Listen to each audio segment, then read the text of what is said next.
grabar la clase, así ya no nos olvidamos también, ¿sí? Hoy vamos a hablar sobre las patologías del pericardio, ¿sí? Que está en nuestro programa. Y la otra semana, si Dios quiere, les quiero dar clase de arritmias, ¿está bien? Entonces hoy, para terminar, vamos a decir así esa parte más que nos entra tanto en el electro, ¿verdad? Un ratito voy a poner aquí. Me avisan si les sale, esperen un ratito. ¿Les aparece la clase?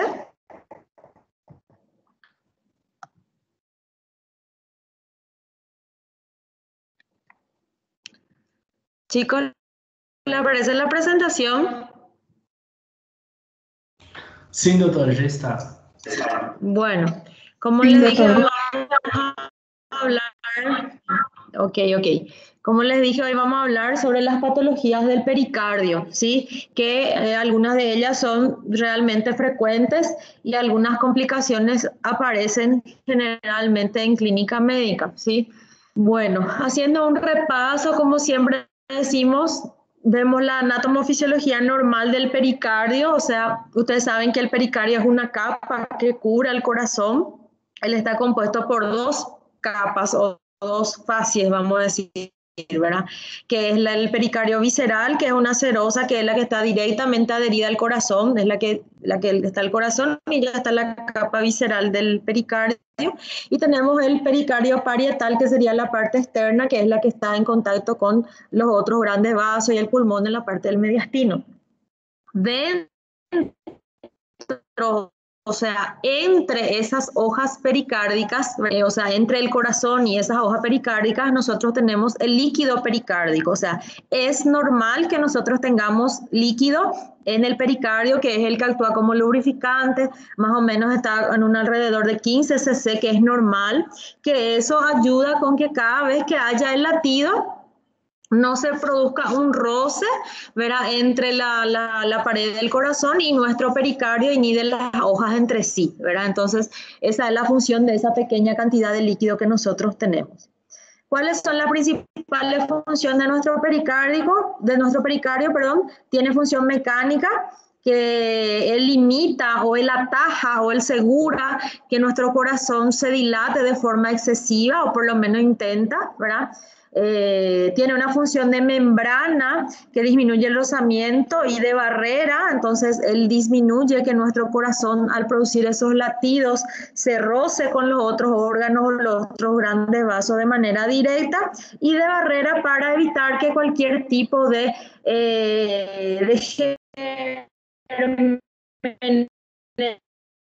que ingresen directamente al corazón. También tiene una función de ligamento, porque mediante él hay uniones que le permiten estar, vamos a decir así, suspenso, vamos a decir así, en la cavidad torácica, ¿verdad? Lo une y lo deja bien posicionado en relación al esternón, a la columna dorsal por la parte posterior, al diafragma en la parte inferior, y mantiene el corazón en esa posición ahí, ¿verdad? Evitando la torsión y desplazamiento que ocurrirían con el movimiento del individuo, ¿verdad? Porque como el corazón está ahí, péndulo, vamos a decir, por los grandes vasos, es el pericardio el que lo sujeta y lo tiene ahí bien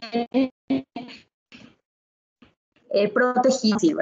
Es parte fundamental. Nosotros vemos un corte de anatomía patológica donde nosotros vemos el pericardio íntegro, ¿verdad? Que sería como todos los tenemos de manera normal.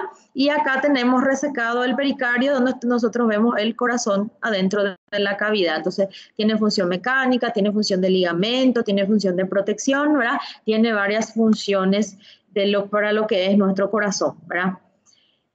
¿Cuáles son estas enfermedades que pueden afectar directamente el pericardio? ¿Verdad? Son cuatro entidades más o menos que pueden afectar el corazón. Nosotros tenemos la pericarditis aguda, ¿verdad? El derrame pericárdico en sí. Tenemos el taponamiento cardíaco, que realmente es el resultado de un derrame pericárdico no tratado, y tenemos la pericarditis constrictiva, que básicamente también es el resultado de cuando hubo una pericarditis o un derrame pericárdico, y eso va a producir, vamos a decir así, una cierta fibrosis, y eso va a quedar como que pegado en ciertas partes, ¿verdad? Así vamos a hablar detenidamente de cada una, ¿verdad? Vamos a empezar con la pericarditis aguda. Como sabemos, la palabra itis incluye inflamación, ¿verdad? Entonces, la inflamación y es producida de forma aguda del pericardio. Puede cursar con o sin derrame, o sea, esa inflamación produzca que haya un aumento de líquido y este se acompañe nuevamente de un derrame pericárdico, ¿verdad? Y si esto progresa y no continúa, puede llegar a producir un taponamiento cardíaco, ¿verdad? Se caracteriza por la tríada de dolor torácico, ¿verdad? Que fácilmente puede ser confundido con un síndrome coronario agudo o un infarto, ¿verdad? Porque el paciente viene diciendo me duele mi pecho. El examen físico que sí no va a estar presente en las otras patologías como un infarto, como una disección, es la presencia del roce pericárdico, ¿verdad? La ocultación, y el consta de ciertas alteraciones específicas dentro del electrocardiograma, ¿verdad? Habla que debe tener por lo menos 2 de estos criterios para que yo diga, bueno, esto es una pericarditis aguda, ¿verdad? Se clasifican según su tiempo de duración, ¿verdad? Puede ser aguda cuando su evolución tiene menos de 6 semanas, es subaguda cuando dura entre 6 semanas a 6 meses, y se considera crónica cuando ella dura más o se extiende por más de 6 meses. ¿Qué producen? ¿Qué tiene que haber para que un paciente desencadene una pericarditis, ¿verdad? La número 1 es la causa idiopática, o sea, al final nosotros no sabemos qué es el gatillo final o qué es el agente causal final, ¿verdad? Y es la que más frecuentemente aparece, ¿verdad? Es probable que su elevada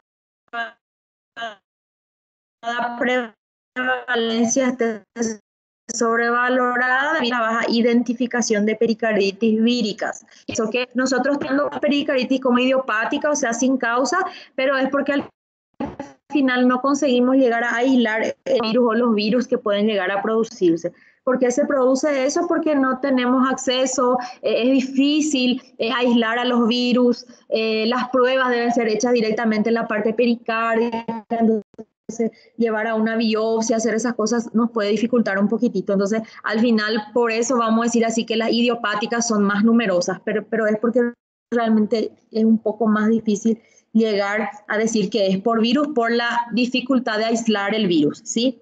La pericarditis infecciosa es cuando nosotros conseguimos encontrar ese agente causal, ¿verdad? Puede ser algunos de los más citados, el ecovirus, el virus Coxsackie, el HIV, los adenovirus, las hepatitis, ¿verdad? Son los más frecuentes, pero se ha demostrado que muchos virus pueden llegar a producir pericarditis, ¿verdad? Estos son los que más frecuentemente se aíslan también. También tenemos de la parte bacteriana la pericarditis tuberculosa, que en nuestro medio, como nosotros tenemos y hablamos que nosotros tenemos mucha tuberculosis, así también nosotros llegamos a ver pacientes con derrames pericárdicos y que la causa sea una pericarditis tuberculosa, ¿verdad? Tenemos también la presencia de la purulenta, que generalmente, o sea, cuando hay pus dentro de mi cavidad pericárdica, generalmente los gérmenes más involucrados son el neumococo y el estafilococo, que pueden llegar ahí tanto de manera directa, por ejemplo, con un trauma penetrante que el paciente tenga, herida de arma de fuego, herida por arma blanca, o que llegue a la cavidad por una sepsis, ¿verdad? Por una septicemia, o sea, al haber ese paseo de la bacteria, que puede estar en mi vía aérea superior, puede estar de un foco séptico de piel, puede llegar a una articulación, puede llegar a foco gastrointestinal, y ahí al haber una septicemia, esa bacteria pueda ir y pueda alojarse porque no dentro de mi pericardio. No es muy frecuente nomás, pero cuando se encuentra pus, generalmente son estos gérmenes los que están incluidos, ¿verdad? También se ha encontrado la que es por hongos, obviamente es menos frecuente, generalmente se relacionan, por ejemplo, a pacientes que han tenido catéteres, especialmente los catéteres de vía central, los catéteres de hemodiálisis, ¿verdad? Que están directamente introducidos, vamos a decir, ahí cerca, entonces por ahí una mala asepsia, mala técnica, en un paciente ya inmunodeprimido, que quedan mucho tiempo internados, ¿verdad? Generalmente son en esos pacientes lo que podemos encontrar por hongos, es mucho menos frecuente, ¿verdad? Y después tenemos varias otras causas que son menos frecuentes, pero también se encuentran, ¿verdad? Tenemos las inmunológicas que generalmente están relacionadas a las colagenopatías, ¿verdad? Especialmente el lupus, pacientes jóvenes, especialmente mujeres que vengan con derrame pericárdico, nosotros siempre decimos que es lupus o pericarditis, decimos que es lupus hasta demostrar lo contrario, ¿verdad? Inclusive yo tuve una paciente que en la residencia que nosotros le diagnosticamos lupus por su derrame pericárdico, o sea, hizo una pericarditis, ahí se le estudió y se encontró que tenía un gran derrame pericárdico, eso se estudió y se vio que era lupus, ¿verdad? Una artritis reumatoidea, esclerodermia, o sea, cualquier enfermedad sistémica dentro, o sea, una inmunopatía puede producir una pericarditis con posterior derrame pericárdico, ¿verdad? Las causas metabólicas, se habla de los trastornos de la urea, o sea, los pacientes renales crónicos, ustedes saben que ellos tienen una pérdida de albúmina importante, ellos hacen retención hídrica, ¿verdad? Y la presencia de ese aumento de retención hídrica puede producir la pericarditis, o también se habla de la pericarditis urémica, ¿verdad? Que es por la intoxicación de la urea, entonces produce una cierta irritación de la capa pericárdica, la gota por el acúmulo de los microcristales, el mixedema que se daría generalmente en los pacientes hipotiroideos también puede producir eso. Las causas neoplásicas, que puede ser tanto que el tumor primario, o sea, que sea en la parte torácica o directamente el pericardio, o que venga como una metástasis, o sea, que el tumor esté lejos y la metástasis se asiente en nuestro pericardio, ¿verdad? Otras enfermedades inflamatorias como la enfermedad de Crohn, sarcoidosis, la disección de aorta o el aneurisma roto que puede producir ese acúmulo de líquido en el pericardio que al final va a ser sangre, eso puede llevar a pericarditis y muerte en corto tiempo en nuestro paciente. Las traumáticas, como yo le dije a usted, las penetrantes, tanto por arma de fuego, arma blanca, o las cerradas por traumas directos, especialmente las postcirugías cardíacas. Ustedes saben que eso se hace a cielo abierto, le dicen ellos, ¿verdad? Entonces hay abertura, hay roce, hay, ¿verdad?, manoseo del pericardio. La colocación de marcapasos, si no se hace de forma cuidadosa, también secundariamente puede llevar a una pericarditis y a la producción de derrame pericárdico. Cuando hay rupturas esofágicas, porque ese contenido se va a liberar en el mediastino, y ahí donde está mi pericardio y mi corazón, dentro del mediastino, se pueden producir fístulas, especialmente pancreatopericárdicas, son las que se han visto, o sea, mi paciente puede venir por una pancreatitis grave y posteriormente hacer fístulas y que una de esas vaya al pericardio, y ahí el derrame que yo voy a tener va a ser rico en amilasa, en lipasa, ¿verdad? La radiación, especialmente en los pacientes que se someten a lo pericardio, venir también de la lesión de mi conducto torácico que va acumulando el quilo, y eso puede también producirse dentro de mi pericardio. En algunos casos, la hipersensibilidad a ciertos fármacos, o que se presente como reacción adversa a ciertos fármacos que ellos informan, la penicilina, esto están así en ciertos cuadros en el libro, ¿verdad? Y también algunos que sí suelen verse frecuentemente, que son las que aparecen post-IAM, o sea, post-infarto agudo de miocardio, ¿verdad? Puede ocurrir entre los 2 y 5 días después de que el paciente haya tenido su evento, o sea, su infarto, y puede presentarse hasta 11 semanas después del evento, o sea, entre los 5 días a las 11 semanas, en ese lapso mi paciente puede presentar una pericarditis o puede presentar eso acompañado de un derrame pericárdico, ¿verdad? A mí siempre me va a hacer dudar porque el paciente va a venir con dolor de pecho, ¿verdad? Y estudiando vamos a encontrar una pericarditis, ¿sí?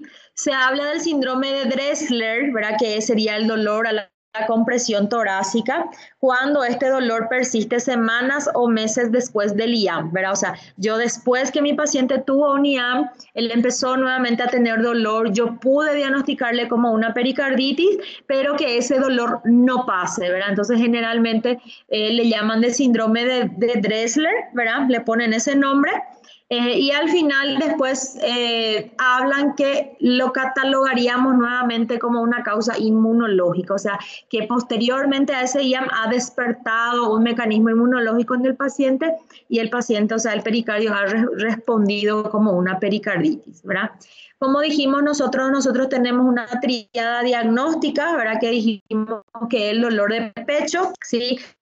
Hablamos del roce pericárdico y hablamos de las alteraciones electrocardiográficas, ¿verdad? Entonces, ¿cómo sueles acompañarse? ¿Qué síntomas puede acompañarse? Como nosotros dijimos que el paciente es una inflamación, entonces puede acompañarse de fiebre, ¿verdad? O fiebre o sensación febril, también puede acompañarse de malestar general, como cualquier otra inflamación, decaimiento, malestar general, inapetencia, ¿verdad?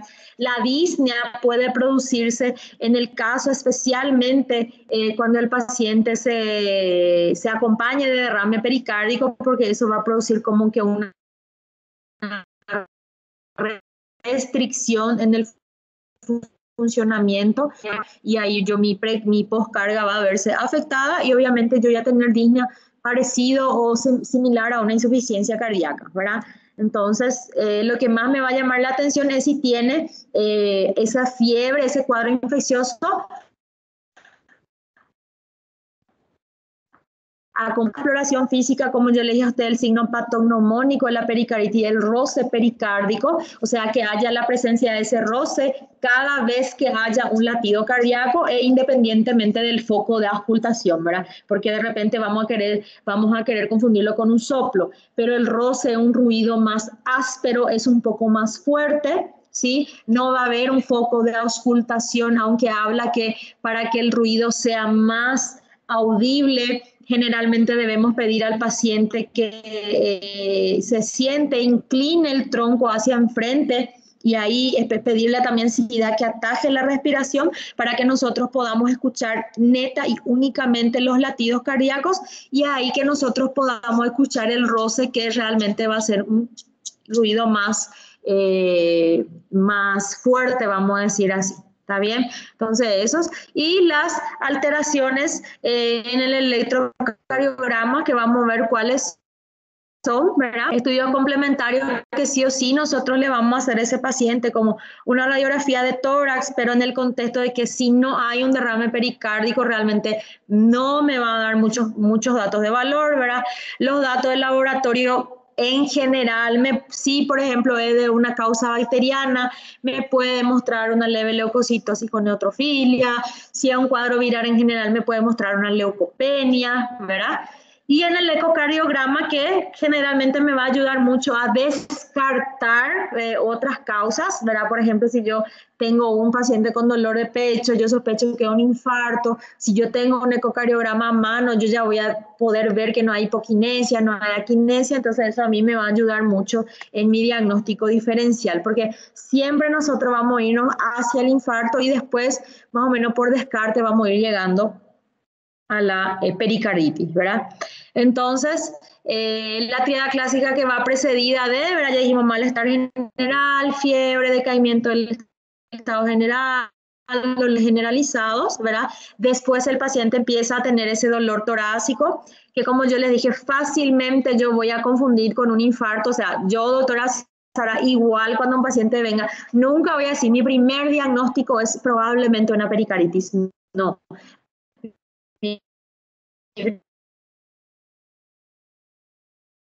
Primer día no despertando, ¿verdad? Entonces, como ven, va a tener ese dolor retroesternal, puede ser a veces un dolor epigástrico, entonces más todavía yo puedo tener miedo de que sea un infarto de cara inferior, ¿verdad? Pero lo que sí deben acordar que cursa con dolor, ¿verdad? El dolor suele aumentar con la inspiración profunda, puede exacerbarse con la tos, con la deglución y en decúbito supino, ¿verdad? Disminuye el dolor con el paciente sentado, justamente porque se acuerdan que le dije que el pericardio más o menos el que sostiene el corazón cuando nosotros caminamos, cuando nosotros nos movilizamos, cuando nosotros hablamos, cuando nosotros nos paramos.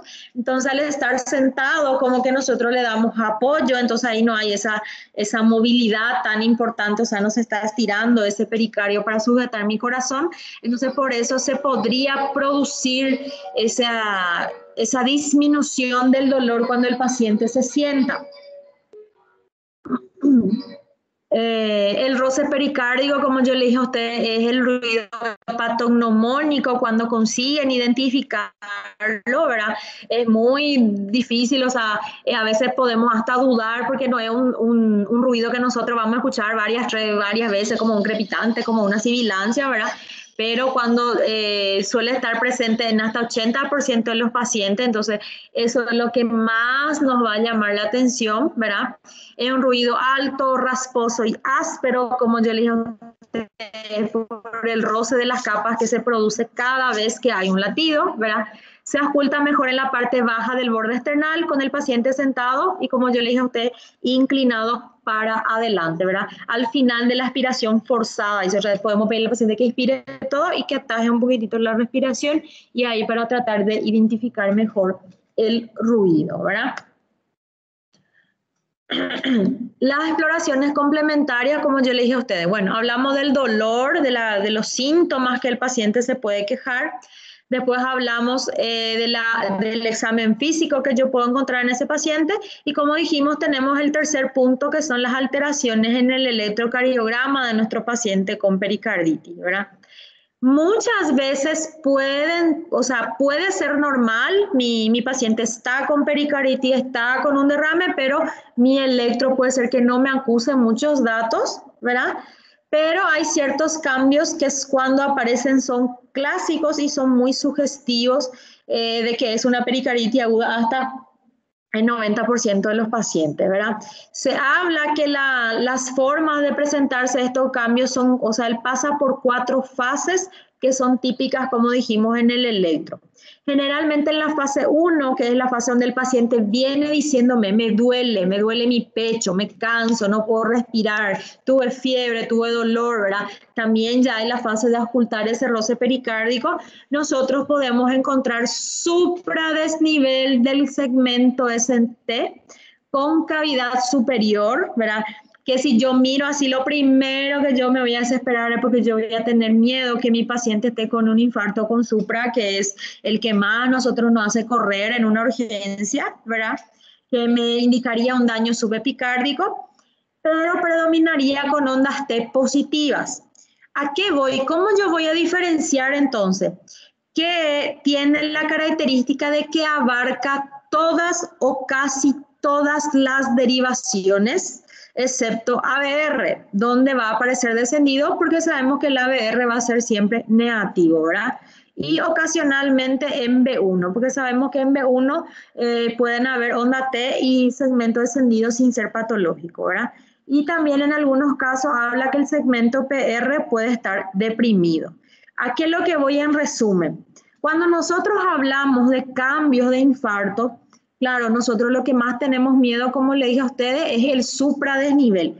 Pero cuando un paciente infarta, él respeta una cara, o sea, por ejemplo, si es cara inferior, de 2, de 3 ABF. Entonces, si yo estoy teniendo un infarto de cara inferior, yo voy a tener mi supra en de 2, de 3 ABF. El resto de las derivaciones no va a haber supra. ¿Entienden? Pero en el caso de una pericarditis, en D1, en D2, en D3, en ABF, en ABL, en B1, en B2, en B3, en B4, en B5, en B6, yo voy a tener supra. Entonces, no puede ser que mi paciente esté ahí mirándome y tenga supra en toditas las caras. Si un paciente está infartando en toditas las caras, ese paciente está muerto. ¿Entienden? Y otro dato también para que ustedes lo diferencien con un infarto, generalmente en las fases tempranas en un electro de un infartado, generalmente inclusive primero aparece el aplanamiento de la onda T o sea que mi onda T se vuelva negativa. Y acá, por ejemplo, el paciente tiene supra, pero mi onda T sigue positiva, ¿sí? Perdón. Entonces, eso sería una diferencia para que yo mire, pero acá hay supra, ¿verdad? Pero en todas las caras, no puede ser. No puede estar infartando en toditas sus caras, sino el paciente iba a estar muerto, ¿verdad? Entonces, eso nos haría ver que eso es un signo muy característico de la pericarditis, ¿sí? Después tenemos la fase 2, que va a ir apareciendo varios días después, en el cual, ¿qué sucede? Ese segmento ST regresa a la normalidad, o sea, se supratermina, y la onda T se aplana, o sea, de ser positiva, ella se queda rectificada, pero puede persistir ese descenso del PR. En la fase 3, mi onda T, que era primero positiva, después se volvió aplanada, ahora se vuelve negativa, es simétrica en la mayoría de las derivaciones, puede quedarse así durante varios días, incluso puede llegar a quedarse así meses en el electro del paciente, ya no indica enfermedad activa, y en la fase 4 se normaliza el electro, cosa que también si fuese un infarto, ya no, si hubo isquemia, el paciente va a quedar con una onda Q patológica, ¿verdad? Que la onda Q no debe ser patológica, le indica isquemia antigua, o sea que no hay, o hay tejido muerto, ¿verdad? Entonces, esas son las fases. ¿Qué tienen que guardar? Fase 1, fase de dolor, fase muy aguda, supradesnivel en todas las derivaciones. Fase 2, onda T aplanada con ST normal. Fase 3, onda T negativas, y fase 4, electro normal. Esa es la forma de mentalmente tener cuáles son los cambios que son característicos en una pericarditis aguda, ¿verdad? Acá entonces nosotros tenemos la diferencia, ¿verdad? El trazado de una isquemia, se habla de la convexidad superior, o sea, hasta un supradesnivel. Acá entonces nosotros tenemos onda P, R, S, ¿verdad? Tenía que venir mi onda T acá, ¿verdad? Pero acá, por ejemplo, mi onda T ya no está, y es convexidad, convexo para afuera, ¿verdad? Y en el caso de la pericarditis aguda, yo sigo teniendo un supra, pero hay concavidad superior. Quiere decir que acá hay una cavidad que en teoría va para adentro, pero mi ST está elevado. Entonces, eso significa concavidad, cóncavo, con un agujero, vamos a decirle, ¿verdad? Entonces, una entrada acá en la parte de mi segmento ST. Entonces, ven la diferencia de que lo que sería así una isquemia, ¿verdad? Con convexidad superior, esto un infarto agudo de miocardio, y esta imagen me va a aparecer en la cara donde mi paciente esté infartando, ¿sí? Y en el caso de esta imagen con concavidad superior, yo voy a ver en toditas las derivaciones, como dijimos que es característico de la pericarditis, ¿verdad?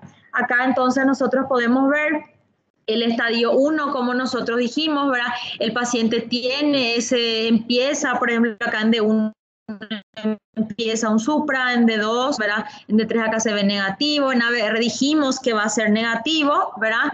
Acá se denota más, en B1 empieza, ven acá, B2, B3, B4, ven la concavidad que está haciendo. Y como ven B1, B2, B3, B4, o sea, en la mayoría de las derivaciones ustedes están viendo esa elevación del segmento ST, y ven la T que es positiva, mi T es positiva, mi T es positiva, mi T es positiva, acá positiva, positiva, positiva, ¿verdad? Que nosotros dijimos que después se va a ir convirtiendo a negativa, ¿verdad? Acá tenemos ya el estadio 3, donde lo que nosotros vemos, o sea, en el estadio 2 dijimos que el ST se va a quedar normal, o sea, se va a normalizar, no vamos a ver esto supra, y mi onda T se va a aplanar. En el caso del estadio 3, mi QRS se va a volver normal, ¿verdad? ¿Ven? QRS normal, no hay más que el supra, y mi onda T se queda negativa en prácticamente todas las derivaciones. Onda T negativa, onda T negativa, onda T negativa, en todas las derivaciones. Eso es lo que más le va a llamar la atención. Y en el 4, como yo les dije a ustedes, eso se va a volver normal, se va a normalizar mi electrocardiograma, porque no hubo isquemia miocárdica. El corazón estaba repercutiendo en la pericarditis nomás, ¿sí? Entonces no va a haber secuelas electrocardiográficas, vamos a decir así. La radiografía de tórax Como yo le dije a ustedes, no es que me va a dar un diagnóstico de pericarditis, inclusive si la pericarditis no se acompaña de derrame, va a ser una imagen normal, yo puedo ver un corazón chiquitito, ¿verdad? Cuando el derrame supera los 250 ml, se puede ver una cardiomegalia o puede llamarle corazón de botellón, puede llamarle corazón en bota, pueden llamarle corazón en tienda de campaña, que saben la tienda cuando uno acampa, ¿verdad? Y queda así como un techito, ¿verdad? Y acuérdense que todo lo que se acumula en el cuerpo de manera lenta y crónica, el cuerpo va a tolerar. O sea, va hasta un punto, pero puede llevar meses y años tolerando eso y aumentando pocamente. Cuando esta se produce de forma aguda, lo que generalmente no toleramos, ¿sí? En 25% existe derrame pleural izquierdo cuando de repente el paciente ya tiene una insuficiencia cardíaca o en el contexto del derrame, esto lleve a un cierto sufrimiento en las cavidades derechas. Ustedes saben que las cavidades derechas son las que están relacionadas al retorno venoso. Entonces, cuando hay alguna alteración, siempre son ellas las que sufren, o inclusive para un diagnóstico diferencial puramente con la insuficiencia cardíaca derecha, ¿verdad? Pero hablar solamente de pericarditis en radiografía es radiografía normal. Se va a alterar solamente si hay derrame, ¿verdad? Como yo le dije a ustedes, los estudios laboratoriales, voy a encontrar algunos trastornos, pero no puedo decir, mira, es una leucocitosis, esto es pericarditis. No, voy a ir sumando mis puntos para completar el diagnóstico, ¿verdad? También hay que completar y siempre hacer la rutina de los iones o los electrolitos, ¿verdad? Urea por la pericarditis urémica con la creatinina, la CK total, las troponinas, que como yo les digo a ustedes, siempre ese paciente va a venir y yo lo primero que siempre voy a descartar es que esté infartando, ¿verdad? Y generalmente no va a producir elevación de enzimas, y si es que las produce, no las va a producir en rango de infarto. ¿Está bien? Porque cuando hablemos de infarto vamos a ver que tiene sus criterios para decir, sí, este paciente está infartando, ¿sí? No es porque me viene el valor de referencia hasta 10 y me viene 12 que yo voy a decir que ese paciente está infartando, ¿sí? Eso después vamos a entrar más a fondo cuando hablemos de síndrome coronario agudo. El ecocardiograma nuevamente es muy sensible para encontrar derrame pericárdico, que en conjunto con mi roce, con mi dolor, con mi leucocitosis, con mis cambios electrográficos y más ese derrame, yo cierro el diagnóstico de pericarditis. Pero como yo le digo a ustedes, si es normal, o sea, si justo no hay derrame, va a ser normal y ni por eso yo descarto la pericarditis sola. Es más sensible cuando se acompaña del derrame, ¿verdad?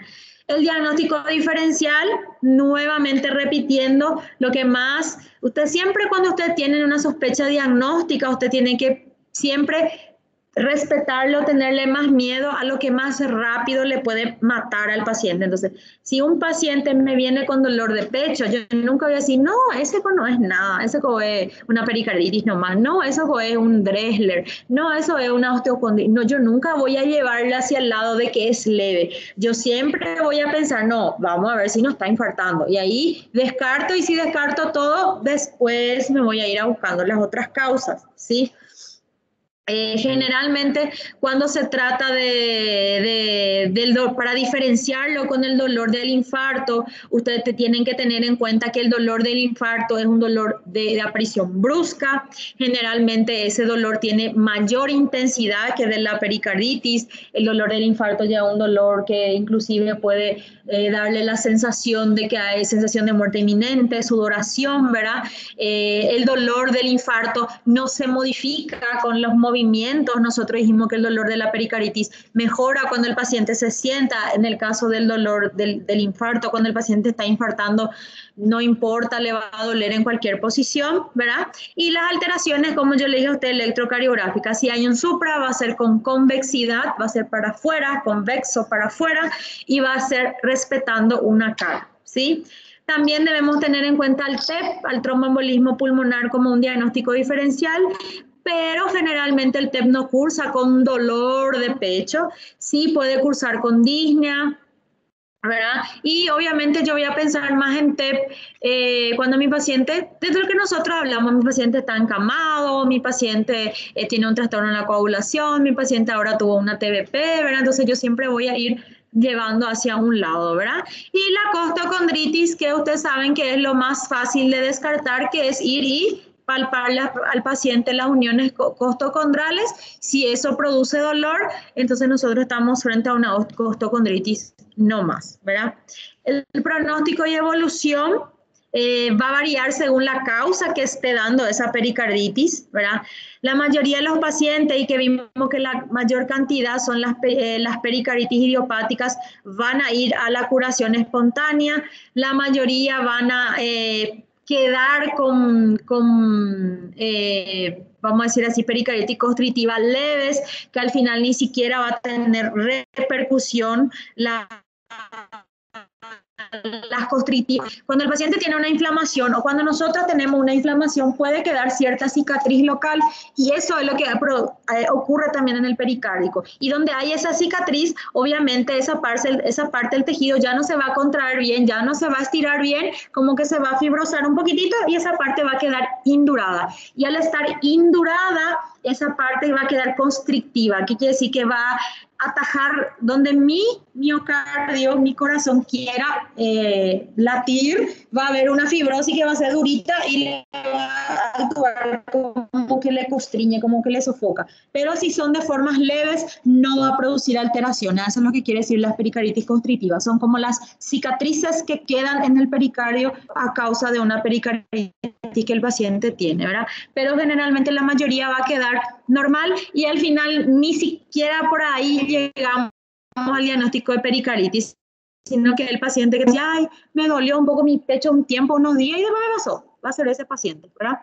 En el caso de los pacientes que hacen pericarditis de causa tuberculosa o purulenta, ahí sí, como hay mayor daño, eso tiene mucha repercusión sistémica. Cuando es por tuberculosis, nosotros vimos lo que eso puede llevar crónicamente al paciente, entonces mientras sea más crónico va a tardar más para resolver, para llegar al diagnóstico, entonces esas sí pueden evolucionar a pericarditis constrictivas más graves, o sea, hay más cicatriz en más lugares y más grandes, entonces ahí ya me va a molestar, a mi corazón ya le va a molestar, ¿está bien? Y pueden haber pericarditis recidivante, o sea, que vuelva a aparecer el mismo patrón en hasta 20% de los pacientes. O sea, el que tuvo una vez ya tiene un riesgo de 20% de volver a tener, especialmente en las causas idiopáticas o inmunológicas, porque ustedes saben que las enfermedades inmunológicas tienen periodos donde ya están activas y donde están inactivas o dormidas. Entonces, cada vez que esté activa, puede darle otra vez pericarditis al paciente, ¿verdad? Y puede aparecer después el primer evento del paciente, ¿verdad? ¿Cuáles son las complicaciones de una pericarditis aguda? Que lleve, como yo le dije a usted, al derrame pericárdico, que prácticamente va a ser la producción de exudado ahí por esa inflamación que se está produciendo. Se ve de manera más grave cuando la causa de esta es por neoplasias o por tuberculosis o las causas urémicas o parasitarias, que son súper raras, pero cuando ocurren son importantes. Este derrame pericárdico puede llevar al taponamiento cardíaco. ¿Qué es lo que es el taponamiento cardíaco? Bueno, nosotros dijimos, nosotros tenemos acá el corazón, ¿verdad? Que está latiendo y tenemos el pericardio que le está tapando, ¿verdad? Y los dos están trabajando juntos. Está el líquido que es normal, que le está lubrificando para que ellos puedan ir haciendo ese roce y que ese roce no sea dañino, ¿verdad? No produzca lesión. Cuando empieza a acumularse líquido, o sea, empieza a haber líquido entre este espacio, ¿verdad? Lo que quedaría acá el líquido, ese líquido, mientras se acumule de forma crónica, ¿verdad? Vaya acumulando, ya van a ir trabajando y se van a ir acostumbrando, ¿verdad?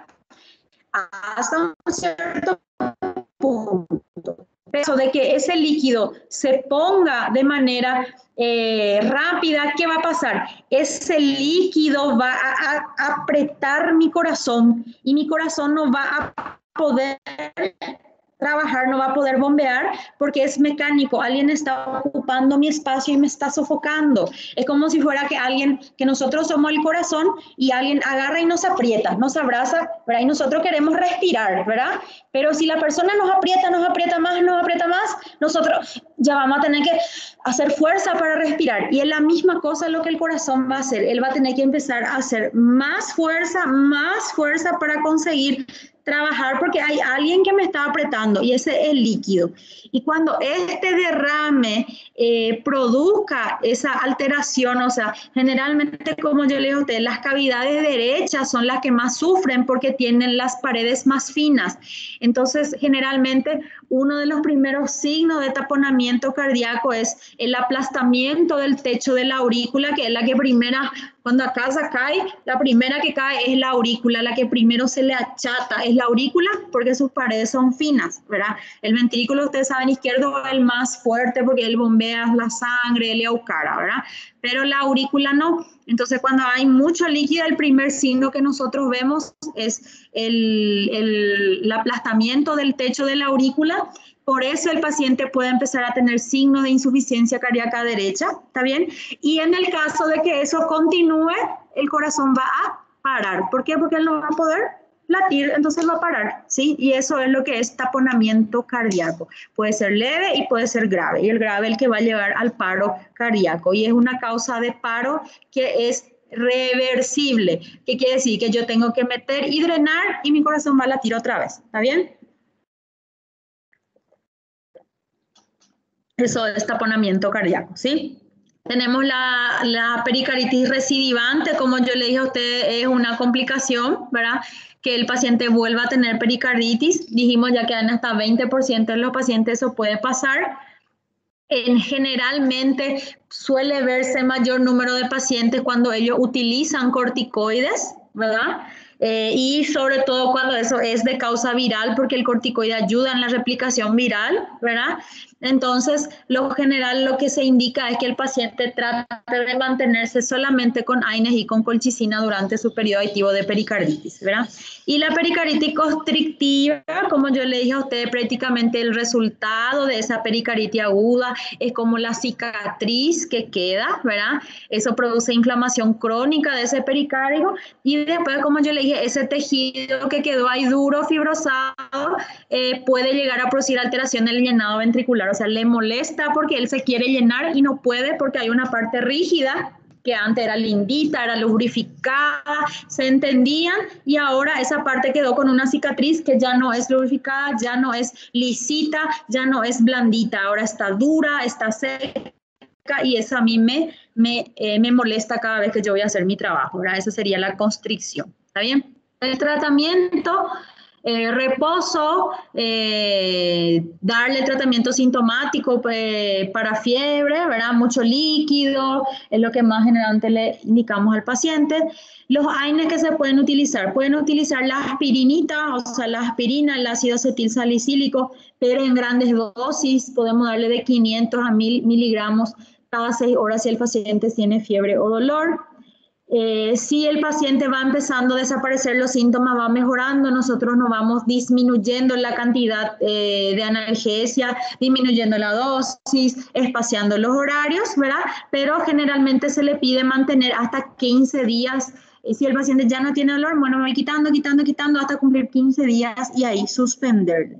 También se puede darle el ibuprofeno en el caso de que el paciente no tolere la aspirina, porque le da gastritis o porque el paciente ya tiene luego gastritis. Entonces, ustedes saben que el ácido acetilsalicílico es muy dañino para la mucosa gástrica. Entonces, por ahí cambiarle para un ibuprofeno a dosis también un poco mayores, hasta 800 miligramos cada 8 horas, ¿verdad? La indometacina, que nosotros no solemos usar mucho, pero creo que en el Brasil se puede usar hasta 225 miligramos. El paracetamol hasta 4 gramos días, ¿verdad? Y algunos, está indicado asociar ese AINES con la colchicina, como yo le dije a ustedes. Darle de 1 a 2 miligramos cada 24 horas durante los primeros 3 días. Y después ir disminuyendo a la mitad de la dosis hasta la desaparición de los síntomas. pero no lo llevaría 15 días, le haría hasta que desaparezcan los síntomas y después ya le retiraría y le dejaba con los 15 días con los AINES, ¿verdad? Él va a reducir la incidencia, las recurrencias y mejorar los síntomas porque tiene un efecto antiinflamatorio muy interesante y también disminuye el riesgo que mi paciente después haga una constrictiva, ¿sí? Y los antibióticos, como vimos, solamente le vamos a dar en el caso de que sea purulenta, que sea por neumococo, que sea por estáfilo, porque si no, si es viral, ustedes saben que no adelanta nada. Si es por oncológica, no adelanta nada que yo le dé antibióticos, ¿verdad? Los corticoides, uso controvertido. ¿Por qué? Porque dijimos que las recidivas se asocian con el paciente que usó corticoides en fases tempranas, ¿verdad? Generalmente se usan solamente cuando no responde a AINES y no responde a mi colchicina y se prolonga mucho. Entonces ahí sí se puede usar dosis bajas, o sea, no tan baja, ¿verdad? Porque puede llegar hasta 60 miligramos de prednisona diario. Si un paciente que se yo 50 kilos ya es más de 1 miligramo kilo peso, ¿verdad? Durante 4 a 6 semanas. Pero como yo le dije, más en casos graves optaremos por el corticoide, ¿verdad? En el caso de usarlo conjuntamente, o sea, si yo decido darle corticoides, tenemos que quitarle la colchicina al paciente, ¿sí? Porque disminuye su efecto. Entonces nosotros generalmente vamos a optar por el corticoides cuando el dolor es muy intenso, es muy persistente, no mejora, persiste la fiebre, no responde bien al AINES, ya se ha descartado la tuberculosis, entonces ahí se decide iniciar los corticoides. Cuando ya es luego recidivante, o sea, la vez pasada yo no le di el corticoide, pero ahora volvió a tener, entonces ahí se optaría por el corticoide. Y las que hacen las pericaritis crónicas, o sea, como yo le dije a ustedes, va y mi paciente no mejora, entonces ahí se le indicaría en estos casos contados el uso de corticoides. Pero lo que más quiero que se acuerden del AINES y la colchicina en las primeras fases, ¿sí? Que es lo ideal. Bueno, después tenemos el derrame pericárdico y el taponamiento cardíaco que prácticamente se van de la mano, como yo le expliqué a ustedes, ¿verdad? La definición de la compresión cardíaca producida por un aumento de la presión intrapericárdica debido al acúmulo de líquido en la cavidad. O sea, estábamos los dos solos, empezó a haber espacio, líquido, y después el líquido va a terminar presionando porque ocupa espacio. Es lo mismo que nosotros estemos en una sala y se llene de agua, y en algún momento yo me voy a asfixiar, ¿verdad? La misma cosa pasa con el corazón. Origina una limitación progresiva de mi llenado diastólico ventricular y una disminución de mi gasto cardíaco. Puede llevar a grave afectación hemodinámica, lleva al colapso circulatorio y a la muerte si no se trata. Como le digo a usted, no puedo contraerse, mi corazón no puede latir, al no poder latir no va a mandar sangre y va a parar, ¿verdad? La instauración progresiva tras un derrame pericárdico inicial, cuando hay un aumento de mayor de 50 cc, ¿verdad? Ya puede originar estas alteraciones. Nosotros dijimos que 15 cc es normal lo que nosotros tengamos, ¿verdad? Pero cuando pasa de 50 ya puede ir produciendo alteraciones. El tipo de derrame puede ser exudado, trasudado, puede ser sangre, puede ser pus, puede ser quilo, que nosotros ya vimos también, ¿verdad? Y se puede originar en dos situaciones. El aumento de gran cantidad de líquido en los derrames pericárdicos de lenta instauración, hasta 2 litros mi pericardio puede tener de líquido. Fíjense, 2 litros es mucho, es 4 de esta botella, ¿sí? Pero si se instala de manera lenta, meses y meses y años, el paciente va a vivir con su derrame pericárdico hasta que también sea anatómicamente imposible aguantar tanto líquido, ¿verdad? Pero ya se ha visto hasta 2000 ml. Pero si este líquido se acumula en pequeña cantidad, hasta 250 nomás de forma rápida, ahí ya el paciente no tolera, no hubo tiempo de acostumbrarse con este líquido que vino, o sea, menos de una de estas botellas ya puede llevar al taponamiento cardíaco y al paro del paciente, ¿verdad? Las causas más frecuentes de derrames no traumáticas, nosotros ya vimos que es la pericarditis, ¿verdad? Inflamación va con derrames, ¿verdad? Cuando no es traumática. Acá nosotros tenemos entonces fisiopatológicamente qué pasa en la funcionalidad del corazón. Hay un derrame pericárdico, eso lleva al aumento de la presión intrapericárdica. ¿Por qué? Porque necesita pues alguien contraerse, entonces yo tengo que tener más fuerza. Eso va reduciendo el llenado. ¿Por qué? Porque yo no me puedo más expandir todo. Yo ahora, en vez de abrir todos mis brazos, yo ahora solo puedo abrir hasta acá. Y después va aumentando el líquido, después yo solo ya puedo abrir hasta acá. Y yo cada vez voy a poder abrirme menos. O sea, cuando yo me abro, cuando el corazón late, o sea, ¿qué quiere decir? Que entra volumen. Y si menos se abre, menos entra volumen, ¿verdad?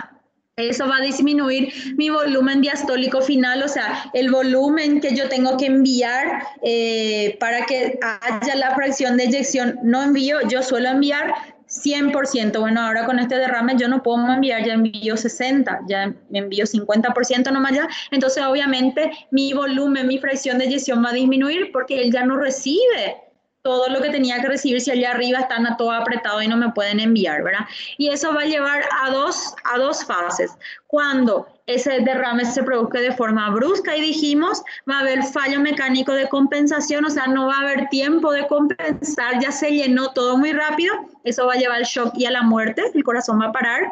Y si esto se va produciendo de manera progresiva y lenta y hay tiempo, estos mecanismos compensatorios van a actuar, va a producir aumento en la resistencia periférica, va a aumentar nomás mi frecuencia cardíaca para que en vez de que yo en un latido mande todo, ahora yo tenga que hacer 3 latidos para enviar todo, ¿verdad? Y eso va a continuar manteniendo mi gasto cardíaco para que se vaya todo el volumen para todo el mundo, para que todo el mundo siga funcionando, ¿verdad? Entonces, por eso, si se hace de forma lenta, se activa esta compensación y mi paciente vive todavía mucho, y si esto se hace de forma brusca, no hay tiempo de compensar y el paciente va a morir, ¿verdad? Va a parar.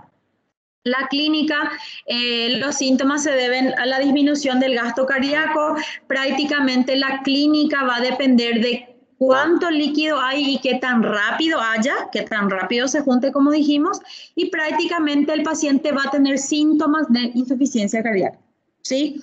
En el caso del subagudo crónico, ¿verdad? Como ya le dije luego, va a haber disnea, ortopnea, disnea paroxística nocturna, edema, sitting, ingurgitación yugular, reflujo hepatoyugular, todos los criterios de Framingham ustedes van a tener. Puede acompañarse de dolor torácico agudo punzante, irradiado al cuello, hombro, espaldas. Puede empeorar con la tos y la respiración profunda y mejora con la inclinación hacia adelante. Eso es cuando la causa de mi derrame sea la pericarditis, ¿sí? Porque toda esa es la semiología de la pericarditis que acabamos de hablar, ¿sí? Y en el caso de que sea agudo, derrame agudo, rápido, no hubo mecanismo de compensación, mi paciente va a hipotensar porque mi volumen de llenado, mi volumen eyectado no va a haber, va a ser muy poco, sudoración fría, cianosis, taquinea, taquicardia, insuficiencia cardíaca, mareo, síncope, shock, muerte. ¿Está bien? A eso va a ir mi paciente. Dentro de la exploración física, va a haber signo de gravedad, va a ser la mala perfusión que ustedes ya saben, diaforesis, frialdad, oliguria, alteración del sensorio, piel fría, todas esas cosas, oliguria, anuria, hepatomegalia. Una característica va a ser a la auscultación cardíaca, va a ser los tonos apagados sin latido apical, o sea, el famoso ruido hipofonético, o sea, uno va a colocar acá y va a escuchar allá el ruido, ¿verdad? Va a ser un ruido hipofonético. En el pulmón generalmente que no tiene nada que ver, no va a haber crepitantes, en el caso de que sea una pura, ¿verdad? Un acúmulo muy agudo, no va a ser una insuficiencia cardíaca, entonces muchas veces no va a haber crepitantes y en algunos casos puede haber, ¿verdad? Y además de miembros inferiores, o sea, me lleva hacia una insuficiencia cardíaca nomás otra vez, ¿verdad? Los signos típicos de taponamiento cardíaco son la hipotensión arterial sostenida, ¿sí? Puede haber el signo de Kussmaul, que es cuando se produce el aumento de la ingurgitación yugular en la inspiración. ¿Por qué en la inspiración? Porque yo estoy metiendo, ¿verdad? Estoy inflando mi tórax y estoy apretando más, entonces va a haber más ingurgitación yugular por el espacio, ¿sí? También puede encontrarse el pulso arterial paradójico, en el cual va a haber disminución de 10 milímetros de mercurio de la presión arterial sistólica durante la inspiración. Nuevamente, ¿por qué? Porque cuando yo inspiro, yo meto aire y mi pulmón se llena de aire y mi pulmón ataja, ayuda más todavía a comprimir, el corazón ya está intentando estirarse para cargar volumen, entonces eso va a producir disminución de la presión que va a parar cuando el paciente deje de inspirar, ¿verdad? Es importante para el diagnóstico, pero no es patognomónico, ¿verdad? Hablamos también que puede producirse en algunos casos de POC, en algunos casos miocardiopatía restrictiva, en el shock hipovolémico, en el coma, y también puede verse en un tercio de las pericarditis constrictivas. O sea, simplemente dice que el pulso paradójico puede aparecer en estas entidades, ¿verdad? Lo que más deben acordarse en el derrame pericárdico es la triada de Beck, ¿verdad? Que es ya cuando nosotros tenemos signos de taponamiento, ¿verdad? Va a generar un shock obstructivo por la obstrucción que tiene mi flujo de continuar, es un problema mecánico, ¿sí? Va a haber ingurgitación yugular con presión venosa central elevada en el caso de que tengan una regla de medición, pero va a haber ingurgitación yugular, va a haber hipotensión arterial sistólica y ruidos hipofonéticos, ¿verdad? Eso a mí es la triada de Beck y a mí eso me refuerza mucho, mucho más que hay un taponamiento cardíaco, ¿verdad? Como yo confirmo con el ecocardiograma, que es el método más sensible, más rápido, no invasivo, me va a mostrar el líquido, me va a mostrar si ya está aplastando mi aurícula, me va a mostrar que ya está disminuyendo mi fracción de eyección, me va a mostrar ya que hay sobrecarga, me va a servir de guía para que yo haga la punción. Entonces el ecocardiograma, el gol estándar, ¿verdad? El diagnóstico diferencial con la insuficiencia cardíaca propiamente dicha por problema cardíaco y no pericárdico, el shock cardiogénico justamente o por una insuficiencia cardíaca en clase funcional 4 de 4 o en un infarto agudo de miocardio o en una miocardiopatía dilatada o por una arritmia, o sea, todos van a shock cardiogénico, pero generalmente cuando es puramente aguda y por el derrame no voy a tener congestión pulmonar, por ejemplo, que sí o sí va a haber en mi insuficiencia cardíaca. Las patologías que pueden cursar con ingurgitación yugular, la insuficiencia cardíaca derecha, el neumotoras a tensión, el EPOC, el TEP, la pericarditis constrictiva, las patologías, como ya dijimos, que cursan con el pulso paradójico, pero el que me va a quitar todas estas dudas es simplemente hacerle un ecocardio a ese paciente, ¿verdad? Las pruebas complementarias, como yo le dije a ustedes, en la radiografía de tórax es difícil que yo diga, eso es derrame pericárdico, a no ser que mi paciente sea muy joven y tenga una cardiomegalia ACT, porque al mirar la radiografía lo que yo voy a ver es cardiomegalia, yo no voy a poder diferenciar si eso es líquido, si eso es, yo voy a ver simplemente un corazón grande, pero al final después haciéndole más estudios yo voy a ver que eso es el líquido lo que está ocupando ese espacio, ¿verdad? Se habla que en la radiografía puede producir ese aumento de la silueta cardíaca cuando el volumen pase de 250 ml, ¿verdad? En la tomografía computarizada aguda puede ser normal y en la subaguda o crónica sí se puede ver el corazón en tienda de campaña, ¿verdad? Como yo les dije, aquella tiendita que parece una casita. La ecocardiografía es la fundamental, es el gold estándar, va a mostrar la separación de las hojas, va a mostrar el líquido, va a medir el líquido, inclusive es el más sensible. Ustedes saben que el método de ecografía es el método más sensible para la parte líquida y órganos macizos, ¿verdad? Detecta cuando pasa de 15 ml, que ese que es normal, él ya va a detectar que hay, o sea, un buen ecografista ya va a detectar que está habiendo un derrame pericárdico, ¿verdad? También va a detectar mis signos de compromiso hemodinámico, el colapso de las cavidades, que las primeras cavidades que se afectan, que dijimos, es la cavidad de derecha, porque sus paredes son más finas, ¿verdad? Y el movimiento paradójico. La TAG y la resonancia no es rutina, porque como yo le dije a usted, ecocardio, lo que yo le tengo que hacer a este paciente, ¿sí? Y en el electrocardiograma va a haber, pueden estar, si la causa es pericarditis, pueden estar esas alteraciones que yo le dije a usted en una de las fases, o el supraconcavidad en todas las derivaciones, o mi T negativa, ¿verdad? O ya puede estar en la fase normal y quedó mi derrame, ¿sí?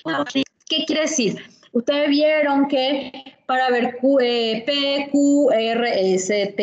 PQR tiene su amplitud, ¿verdad? Pero cuando hay líquido, como mi corazón no puede contraerse todo, ustedes van a ver que hacen PQRS, PQ, hacen complejos pequeños. Porque hay el pañal, mi descarga, está todo mi QRS, mi ADGIS, todo el mundo está bien, pero él no puede hacer todo porque es chiquitito, es el latido corto, ¿entiendes? Los complejos son pequeños y eso generalmente ya aparece cuando haya ya derrames grandes, ¿sí? Por eso los voltajes pequeño, QRS pequeñito, pequeñito, pequeñito, ¿verdad? La alteración eléctrica es rara, indica gravedad, es un signo específico, pero poco sensible, como yo le dije a usted. Cuando ya son pequeñitos, es porque no se mucho, está por parar de mí, ¿está bien? Entonces acá, por ejemplo, nosotros estamos viendo, como yo le dije a usted, la cardiomegalia, ¿ven?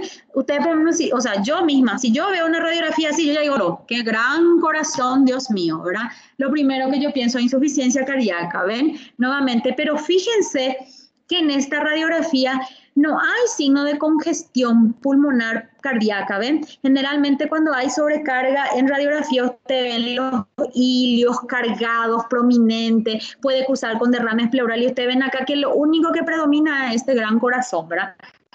Claro que no es por eso, no, esto es derrame pericárdico, no. Yo a lo primero que voy a ir en este corazón es a ecocardio si puedo, ¿está bien? Entonces acá esto es un corte de una tomografía, esto ya es una tomografía contrastada, ¿verdad? Donde ustedes pueden ver, este sería el corazón y todo esto sería derrame pericárdico, ¿verdad? Pero acá como ve el paciente tiene derrames pleurales, ¿verdad? Esto es el contraste nomás de la aorta, por eso nosotros vemos así, ¿sí? Pero como pueden ver acá, ven la cantidad de líquido y ¿qué hace? Le aprieta, le abraza el corazón, entonces el corazón no puede hacer todos sus latidos, ¿verdad?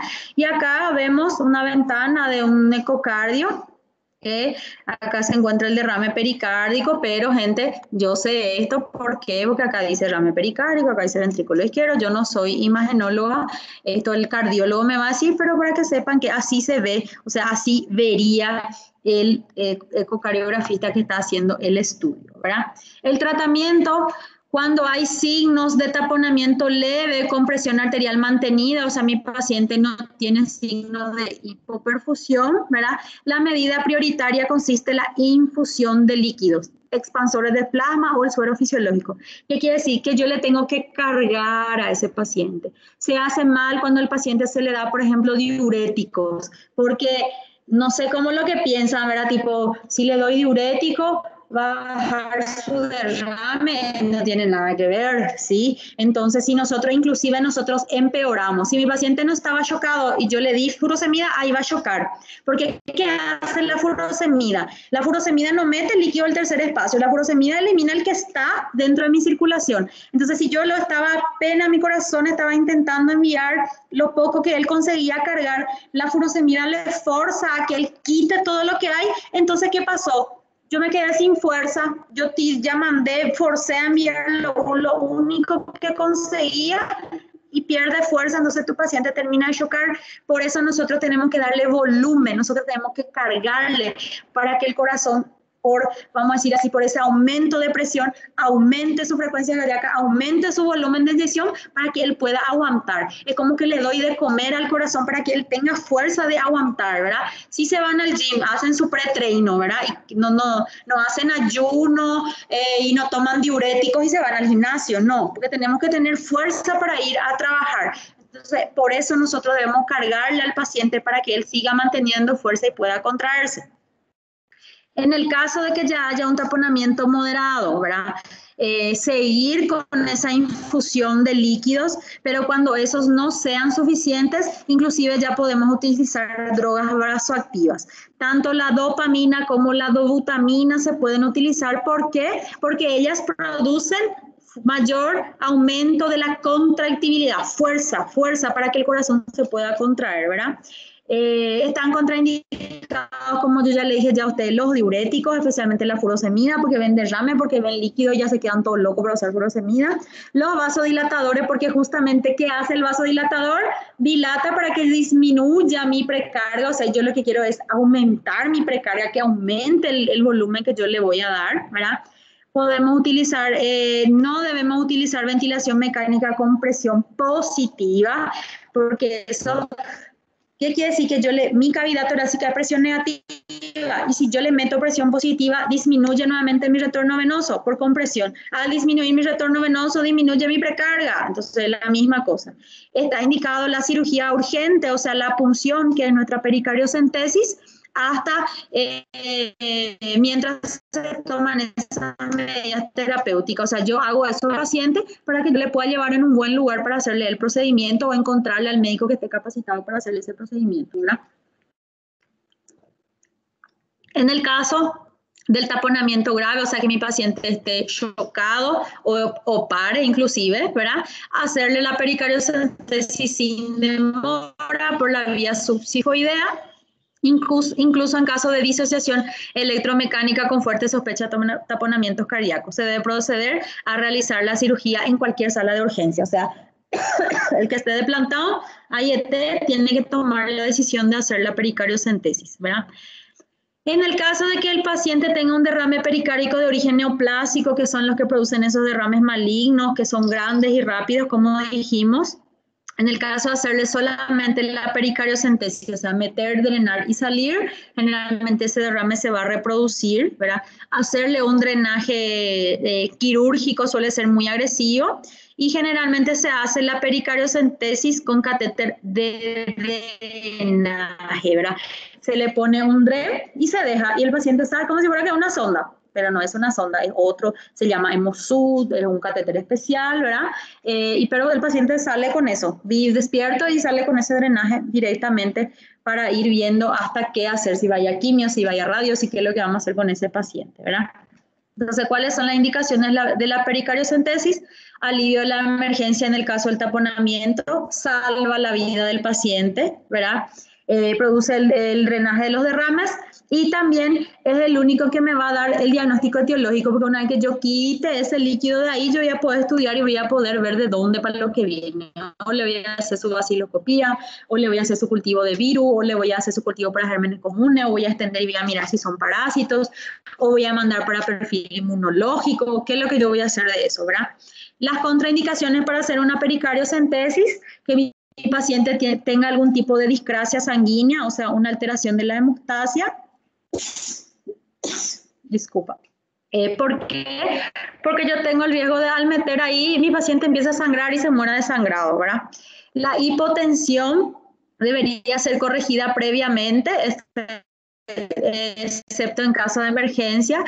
Como nosotros dijimos, los plebe moderados, donde yo tengo que tratar de estabilizarle, le doy volumen, le inicio sinotrópico hasta que yo le llamo al cirujano, che, vení por favor, porque vos sos el que sabe hacer, mientras tanto yo ya le meto en quirófano, yo le preparo, o sea, yo trato de hacer con el paciente estable, ¿verdad? Pero si el paciente ya para, como dijimos, en cualquier urgencia tenemos que meterle catéter a ese paciente. Pueden ser las guiadas por la ultrasonografía, que en teoría es la más segura, como yo le dije a usted, con el ecocardio o con un ultrasonido común, corriente, se va guiando, entonces se va colocando y eso elimina, por ejemplo, los errores, sirve como guía, impide, por ejemplo, que pinche en la pared del ventrículo,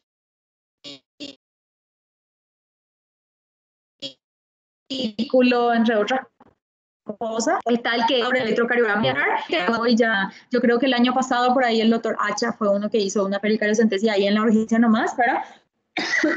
Fue un paciente por herida por arma blanca y hizo un hemopericardio y eso se juntó de forma exponencial y él hizo una pericardiocentesis y le salvó al paciente, ¿verdad? Ahí en la urgencia.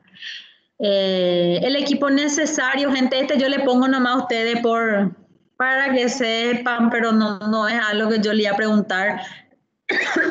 não, a doutora Sara que vai fazer, eu acho que ele vai morrer, eu não vou fazer não, ¿verdad? Nunca hice y no es mi parte, ¿verdad? Pero por ahí si llego a diagnosticar tengo que llamarle a alguien que sepa, está bien, es solamente para que sepan, ¿verdad? Si es mi parte cuando yo estoy o es mi paciente y se va a hacer un estudio, se le va a drenar, entonces se va al cirujano y lo que yo tengo que hacer es irme con mi tubito y dame mi cultivo, dame mi dosaje, quitarme la muestra, dame todo lo que puedo porque los cirujanos van a quitar y yo no, yo necesito agarrar ese para estudiarle y ver qué es lo que le está causando al paciente, ¿verdad? Esta sería la posición o la inclinación, ¿verdad? Se hace por la parte subsifoidea, ¿verdad? Acá sería el esternón, hasta de la apófisis sifoide, entonces por debajo, ¿verdad? Se haría levemente inclinado para el lado contralateral, ¿verdad? Para llegar a la hoja del pericardio, ¿verdad? Acá habla de la técnica, con este sería la técnica para la pericardiocentesis guiada por el electro. ¿Qué es lo que se hace? Se conecta al paciente en las derivaciones de los miembros, o sea, ustedes le ponen al paciente el electrocardiograma como si fuera que le van a hacer el electrocardiograma, mientras que va a hacer la pericardiocentesis, se inclina, ¿verdad? Con el paciente. ¿Y qué se hace? Se conecta una de las derivaciones a la jeringa, va conectado a la jeringa. Y esta derivación, que es la derivación neutra, vamos a decir así, se conecta con este drenaje y a medida que la persona va drenando, el electrocardiograma va mostrando que aumenta. ¿Se acuerdan que dijimos que cuando el derrame es mucho, mi cubre ese chiquitito, chiquitito?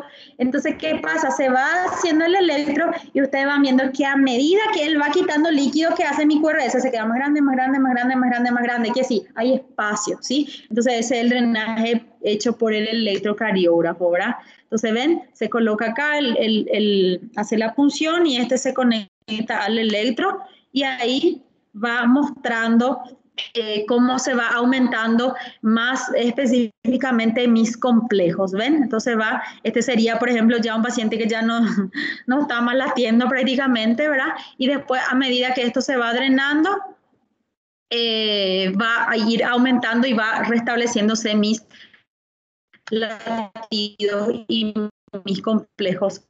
Tirando, ¿ven? Va drenando el líquido. Las complicaciones función, obviamente que yo puse corazón, que puse aurícula o ventrículo sin querer queriendo, ¿verdad? Las arritmias, si yo llego a tocar las vías nodales o justamente el corazón trabaja solito y cuando a alguien le toca, él puede dar un susto, vamos a decir así. Algunas pueden llevar arritmias sostenidas y algunas otras solo dar pequeña descarga y volver a su ritmo normal. Si llego a tocar algún vaso, puede producirse después. Por ejemplo, yo hice una punción diagnóstica nomás, yo punce para quitar el líquido, pero después lesioné un vaso y el paciente cursa con un hemopericardio, ¿sí? Que después puede ir a un drenaje de urgencia, perforación de estómago-colon porque yo pasé cerca, ¿verdad? Y punción de arterias coronarias. Entonces, gente, hasta ahí, ¿tienen alguna pregunta?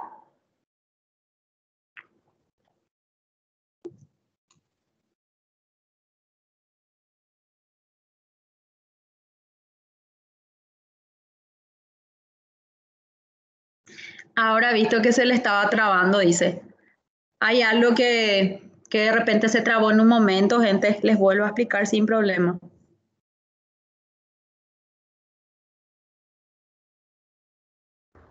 Tá certo. Buenas tardes, doutora. Boa fim de semana. Todo bien, bueno. ¿Alguno tiene otra pregunta? Bueno, un ratito, gente, les voy a alzar ya la clase, ¿sí? Para que no... Doutora, tudo bem? Oi, tudo bem, Doutora, tudo bem. Eu acho que eu não entendi muito bem, só uma questão.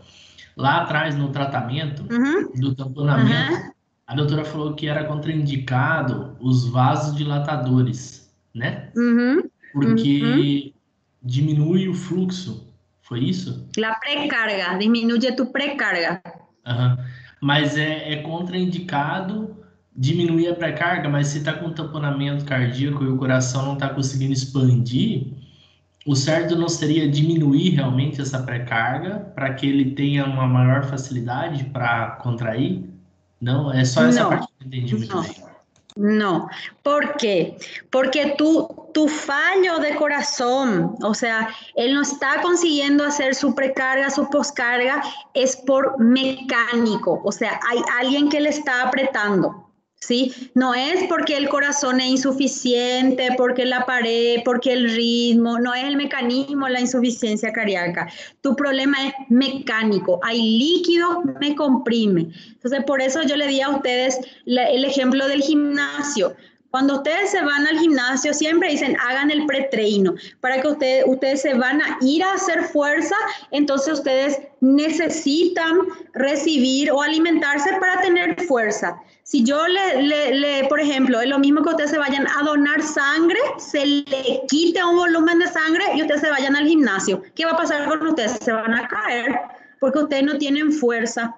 Por eso pasa eso con el corazón, porque tu problema al tener un derrame es mecánico. Hay alguien que te está apretando. O cuando vos estás bajando el peso, ¿verdad? Es pesado, que vos necesitas fuerza para levantar, porque es mecánico. Entonces, por eso vos tenés que darle volumen, aumentarle la precarga para que le llegue más volumen y él pueda dar poscarga también, ¿sí? Si vos le quitas, si vos le vasodilatás, le mandás menos volumen, él ya no está consiguiendo enviar todo su volumen, entonces no va a llegar todo el volumen, no va a tener fuerza, no hay sangre para que yo pueda contraerme y tener fuerza, voy a parar. ¿Sí? Perfeito. Tudo bem. Entendi. Obrigado. ¿Entendiste? Entonces, falaba también para meus alunos, ¿sabe cuando su enamorada te aperta, ¿verdad? Vos que sí libran, ¿eh? Entonces, vos necesitas fuerza, agarrar fuerza para que vos puedas intentar por lo menos liberarte, porque como les dije, el darle volumen, el darle el inotrópico es para que yo aguante mientras va a llegar alguien a punzar, porque eso se va a tener que punzar. No es que yo le deje 3, 4, 5 días hasta que él mejore, no. Eso es para sostenerle mientras llega alguien que le va a punzar, ¿sí? Sim, é porque eu pensava que devido a essa pressão, né, do derrame, o coração esforçando demais talvez pudesse gerar uma insuficiência cardíaca, porque ele está comprimido, apertado ali, realmente você está fazendo com que ele tenha uma contração forçada. Então eu pensava que poderia desencadear uma insuficiência cardíaca, uma hipertrofia do miocárdio, algo do tipo, né? Era aí que eu estava entrando en conflicto. Pero, lo que vos pensás está bien, ¿sí? Pero por ahí podés aplicarle eso si un paciente con insuficiencia cardíaca, conocido con insuficiencia cardíaca, con una fracción de eyección baja, con un derrame pericárdico masivo, o se le punza ahí en la entrada, o cuando vos le envíes más volumen ahí sí se puede sobrecargar, pero en las primeras instancias no tenés que darle volumen, porque si vos le quitas, ahí el corazón tiene menos posibilidad, ¿verdad? Pero ya tiene que ser, no sé, casos muy raros para que justo sea una miocardiopatía dilatada y justo te haga un taponamiento cardíaco agudo, tipo, no sé, el de la insuficiencia cardíaca salió de moto y se accidentó y no sé, algo así muy, muy psicodélico, ¿sí? Demasiado mala suerte ya tenés que tener en tu vida para que te llegue un paciente así. Pero hablando de que el derrame pericárdico es mi problema, volumen inotrópico, vení, quitarle líquido. ¿Está bien? De forma mecánica. Problemas mecánicos deben ser resueltos de maneras mecánicas. Punciones, drenajes, cirugías. ¿Está bien? No hay así tratamiento médico. Nosotros solo le aguantamos al paciente para que pueda llegar alguien a quitar ese líquido. Porque si yo no quito ese líquido, la misma cosa cuando hay mucha ascitis. Yo puedo darle inclusive diurético y todo, pero no va a solucionar. Va a tener que ir a una punción. O un derrame pleural masivo.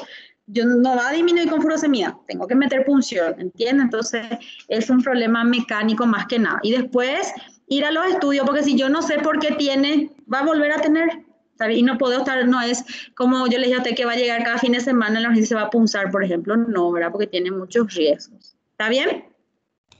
Perfeito, doutora. Muito obrigado. Súper. Acá les alzo la clase, por favor, si me avisan.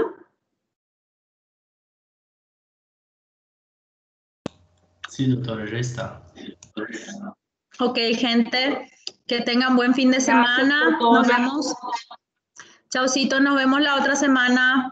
Saludos. Saludos, chao, chao.